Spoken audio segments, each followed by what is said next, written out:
ఆంధ్రప్రదేశ్ ముఖ్యమంత్రి చంద్రబాబు నాయుడు, వైఎస్ఆర్సీపీ ముఖ్య నాయకుడు మాజీ మంత్రి పెద్దిరెడ్డి రామచంద్రారెడ్డి మధ్య ఉన్న విభేదాలు ఈనాటివి కాదు. 50 ఏళ్ల క్రితం నుంచి వాళ్ళిద్దరూ తలపడుతూ వస్తున్నారు. ఎస్వి యూనివర్సిటీలో ఇద్దరు చదువుకున్నప్పటి నుంచి వారి మధ్య రాజకీయ వైరుధ్యాలు కొనసాగుతున్నాయి. దాని ప్రభావం చిత్తూరు జిల్లా రాజకీయాల మీద స్పష్టంగా కనిపించేది. ఇప్పుడు చంద్రబాబు ప్రభుత్వం అధికారంలో ఉన్న తరుణంలో చిత్తూరు నుంచి పెద్దిరెడ్డి రామచంద్రారెడ్డిని వేరు చేయాలి అనేటువంటి సంకల్పానికి వచ్చారు. పెద్దిరెడ్డి రామచంద్రారెడ్డి ప్రాతినిధ్యం వహిస్తున్న పొంగనూరు అసెంబ్లీ నియోజకవర్గాన్ని ఇప్పుడు అన్నమయ్య జిల్లాలో కలిపేసేందుకు రాష్ట్ర ప్రభుత్వం నిర్ణయం తీసుకుంది. పొంగనూరు అసెంబ్లీ నియోజకవర్గం పరిధిలో ఉన్నటువంటి 6 మండలాల్ని అన్నమయ్య జిల్లాలో విలీనం చేసేందుకు తగ్గట్టుగా నోటిఫికేషన్ కూడా ఇచ్చేశారు. దానికి తగ్గట్టుగా ప్రయత్నాలు జరిగిపోతున్నాయి. రేపో మాపో అధికారికంగా ఈ వ్యవహారం ముగుస్తుంది. ఇది పూర్తిగా పెద్దిరెడ్డిని కట్టడి చేసే వ్యూహమే అనేటువంటి అభిప్రాయం చాలామందిలో వినిపిస్తుంది. అన్నమయ్య జిల్లా రాజంపేట పార్లమెంటు నియోజకవర్గం పరిధిలో ఉంది. రాజంపేట నుంచి ప్రస్తుతం పెద్దిరెడ్డి మిథున్ రెడ్డి ప్రాతినిధ్యం వహిస్తున్నారు. అన్నమయ్య జిల్లా మీద పెద్దిరెడ్డి మిథున్ రెడ్డి పట్టు కొనసాగుతున్నటువంటి తరుణంలో చిత్తూరు జిల్లాలో తన పట్టు కోల్పోకూడదని పెద్దిరెడ్డి భావించినట్టుగా చంద్రబాబు అంచనా వేస్తున్నారు.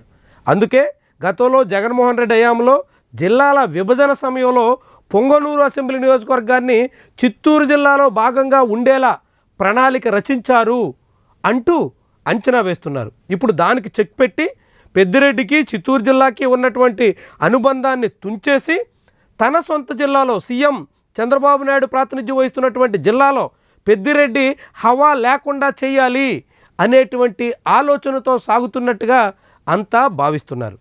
ఎన్నికలకు ముందే చంద్రబాబు నాయుడు అన్నమయ్య జిల్లా ప్రధాన కార్యాలయాన్ని, ప్రధాన కేంద్రాన్ని నేరుగా రాయచోటు నుంచి మదనపల్లికి మారుస్తాం అంటూ హామీ ఇచ్చారు. కానీ ఇప్పటివరకు అయితే అది అమలు కావడం లేదు. ఇప్పుడు పొంగనూరు నియోజకవర్గం అన్నమయ్య జిల్లాలో చేరుతున్నటువంటి నేపథ్యంలో జిల్లా కేంద్రం కూడా మార్పు ఉంటుందా అనేటువంటి చర్చ మొదలైంది. ఇదే సమయంలో చిత్తూరు జిల్లాలో పెద్దిరెడ్డి రామచంద్రారెడ్డికి చెక్ పెట్టే లక్ష్యంతో చంద్రబాబు అడుగులు వేస్తున్నటువంటి తరుణం వైఎస్ఆర్సీపీలో కూడా ఆసక్తికరమైనటువంటి చర్చలకి ఆస్కారం ఇస్తుంది. చిత్తూరు జిల్లాలో పెద్దిరెడ్డి రామచంద్రారెడ్డికి చెక్ పెట్టేస్తే ఆ జిల్లాలో ఇప్పుడు ఆర్కే రోజా హవా పెరిగేదానికి అవకాశం ఉంటుంది అంటూ అంతా భావిస్తున్నారు. చిత్తూరు జిల్లాలో పెద్దిరెడ్డి రామచంద్రారెడ్డి కారణంగానే రోజాకి అనేక రకాల సమస్యలు, మంత్రివర్గం లాంటి అవకాశాలకి అడ్డంకులు చాలా ఏర్పడ్డాయి. ఇప్పుడు పెద్దిరెడ్డి జిల్లా మారుతున్నటువంటి తరుణంలో ఆయన పొంగనూరు నుంచి ప్రాతినిధ్యం వహిస్తూ అన్నమయ్య జిల్లాకి పరిమితమవుతున్నటువంటి నేపథ్యంలో చిత్తూరు జిల్లాలో రోజాకి మరిన్ని అవకాశాలు దక్కడానికి అవకాశం ఉంటుంది అంటూ కూడా కథనాలు వస్తున్నాయి. ఇది రోజాకి సానుకూలమైనటువంటి పరిణామంగా కూడా చాలామంది అంచనా వేస్తున్నారు.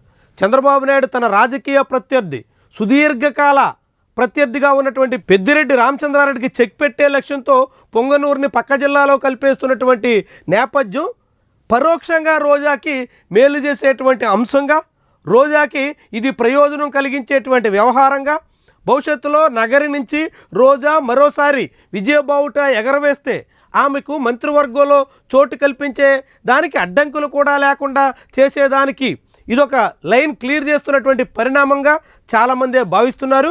మరి దీని తాలూకా ప్రభావం ఎలా ఉండబోతుంది, ఇది రోజాకి ఎంత మేరకు ఉపయోగపడుతుంది, చిత్తూరు జిల్లాలో పెద్దిరెడ్డి పట్టు లేకుండా చెయ్యాలని గతంలో కుప్పం లాంటి చోట్ల చంద్రబాబుకే చెక్ పెట్టేందుకు పెద్దిరెడ్డి రామచంద్రారెడ్డి ప్రయత్నం చేసినటువంటి తరుణంలో అలాంటి అవకాశాలకు దూరం చెయ్యాలని చంద్రబాబు వేస్తున్నటువంటి ఎత్తులు ఏ మేరకు ఫలిస్తాయి, ఎలాంటి ఫలితాన్ని ఇస్తాయి చూద్దాం.